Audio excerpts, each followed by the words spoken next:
আসসালামু আলাইকুম। তুষার ডিজিটাল হাবের পক্ষ থেকে আপনাদের সবাইকে স্বাগতম। আশা করি আপনারা সবাই ভালো আছেন।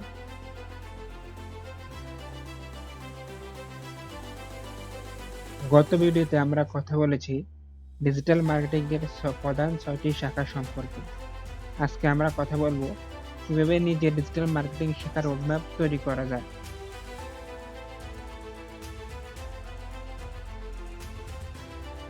স্টেপ 1 এ রয়েছে বেসিক ধারণা নেওয়া। ডিজিটাল মার্কেটিং আসলে কি? এটা কিভাবে কাজ করে? ডিজিটাল মার্কেটিং শিখতে হলে কি প্রয়োজন? সবকিছুই আমরা বেসিক ধারণা থেকে পেতে পারি। ইউটিউবে অনেক হাজার হাজার ফ্রি কোর্স আছে যা থেকে আমরা বেসিক ধারণা লাভ করতে পারি। স্টেপ 2 তে রয়েছে যে কোনো একটার উপর ফোকাস করা, অর্থাৎ ডিজিটাল মার্কেটিং এর অনেকগুলো শাখা রয়েছে, যেমন web development, search engine optimisation, social media marketing, Google ads, content marketing. আমাদের উচিত যে কোনো একটির দিকে ফোকাস দেওয়া। উদাহরণস্বরূপ আমরা বলতে পারি যেমন SMM বা সোশ্যাল মিডিয়া মার্কেটিং। আমরা চাইলে এই কাজটি ভালোভাবে শিখতে পারি।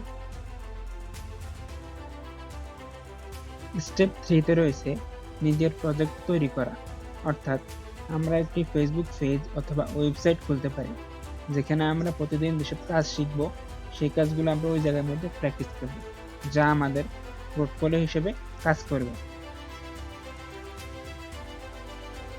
4 নাম্বার বিষয় হচ্ছে অ্যানালাইসিস ও ইমপ্রুভ করা, অর্থাৎ কোন পোস্ট বা কন্টেন্ট সবচেয়ে বেশি রেসপন্স আসছে আমাদের তা অ্যানালাইসিস করে বের করতে হবে এবং তা ইমপ্রুভ করতে হবে।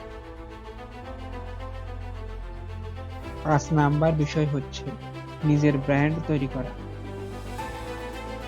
অর্থাৎ তোমার নাম বা পেজের নাম দিয়ে একটা প্রফেশনাল আইডেন্টিটি তৈরি করতে হবে।